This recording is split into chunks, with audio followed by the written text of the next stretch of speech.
PT Wintermar Offshore Marine Tbk resmi memberikan jaminan perusahaan untuk memperkuat pendanaan entitas anaknya. Berdasarkan keterbukaan informasinya, penjaminan kredit senilai 12 juta dolar Amerika Serikat ini ditujukan kepada PT Bank Shinhan Indonesia. Ya, PT Wintermar Offshore Marine Tbk menerbitkan jaminan perusahaan senilai 12 juta dolar Amerika Serikat untuk memfasilitasi kredit entitas anak usahanya. Ya, langkah emiten berkode WINS ini bertujuan mendukung refinancing kapal dan modal kerja.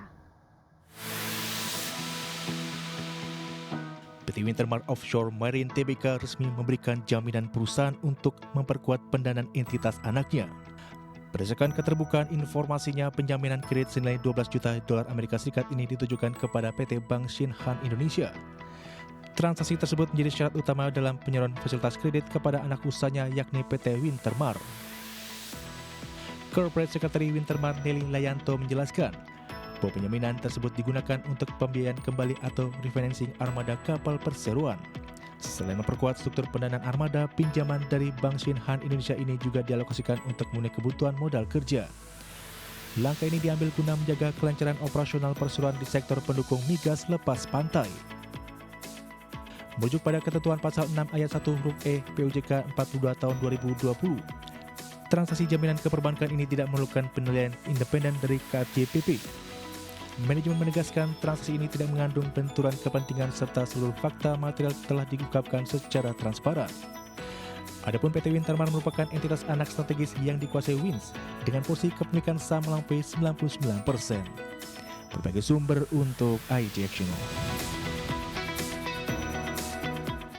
PT Wijaya Karya Bangunan Gedung Tbk membukukan raihan kontrak baru sebesar Rp775 miliar hingga Agustus 2026. Pencapaian emiten BUMN konstruksi ini melesat tajam 568% dibandingkan dengan periode yang sama tahun lalu. PT Wijaya Karya Bangun Gedung Tbk mencatatkan pertumbuhan signifikan dalam perolahan proyek baru hingga pertengahan tahun ini, di mana perseroan meraih kontrak baru senilai Rp775 miliar. Perolehan tersebut melesat 568% jika dibandingkan dengan pencapaian periode tahun lalu yang sebesar Rp116 miliar. Kinerja penyerapan kontrak baru perseroan ditopang secara mayoritas oleh proyek pemerintah sebesar 83% serta BUMN 17%. Berdasarkan tipologi proyek, fasilitas publik menjadi penyumbang terbesar yakni 63% dan residensial 37%. Sejumlah proyek utama yang meliputi Huntara Aceh Tamiang, Sekolah Garuda Kaltara, hingga pembangunan rumah sakit di Kalimantan Selatan.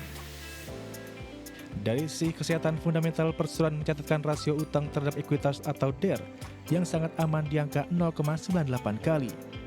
Beban keuangan perseroan tergolong minim mengingat rasio utang berbunga berada pada level rendah 0,07 kali.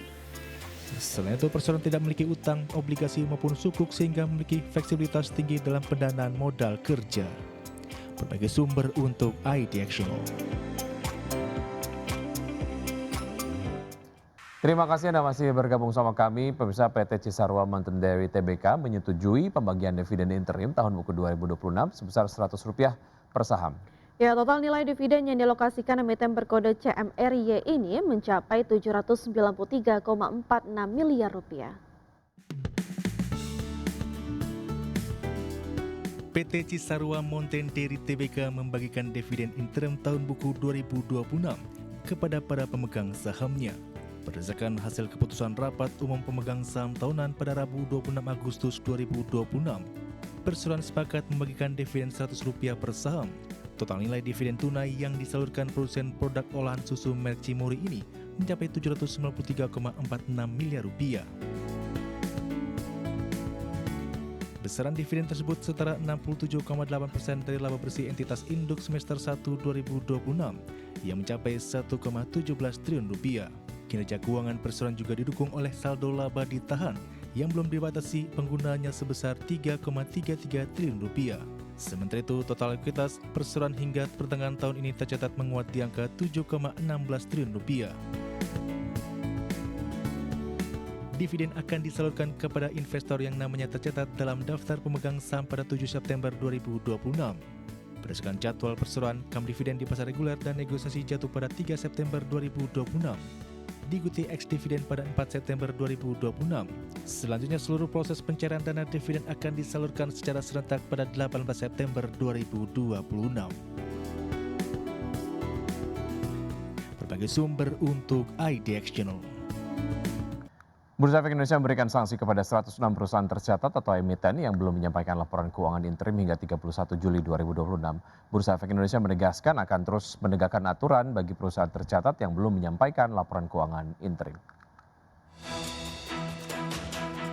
Bursa Efek Indonesia memberikan sanksi peringatan tertulis kepada 106 perusahaan tercatat atau emiten yang belum menyampaikan laporan keuangan interim hingga 31 Juli 2026.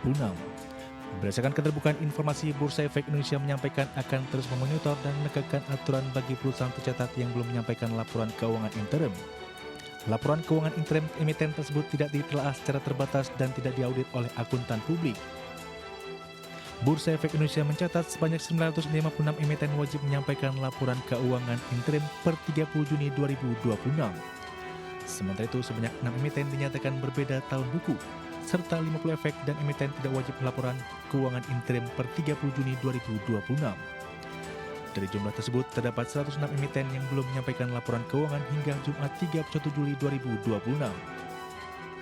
Sebanyak 53 emiten akan menyampaikan laporan keuangan interim per 30 Juni 2026 yang ditelah secara terbatas oleh akuntan publik, dan 40 perusahaan tercatat akan menyampaikan laporan keuangan per 30 Juni 2026 yang diaudit oleh akuntan publik. Adapun ratusan emiten yang belum melakukan penyampaian laporan keuangan interim per 30 Juni 2026 bergerak di sejumlah bidang usaha mulai dari makanan, minuman, properti, energi, media, dan lain-lain. Berbagai sumber untuk ID Action.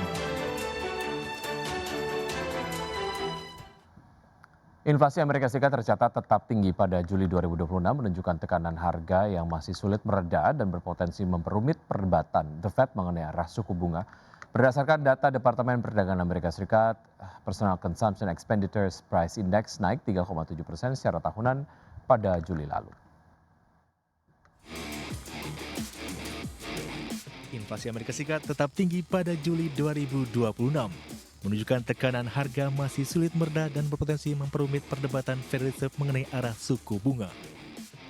Berdasarkan data Bureau of Economic Analysis Departemen Perdagangan yang dirilis Rabu, Personal Consumption Expenditure Price Index naik 3,7% secara tahunan pada Juli. Angka tersebut sama dengan pertumbuhan pada Juni dan lebih tinggi dari perkiraan ekonomi dalam jejak pendapat Reuters sebesar 3,6%. Dengan demikian, inflasi PCE masih berada di atas target The Fed sebesar 2% selama 65 bulan berturut-turut.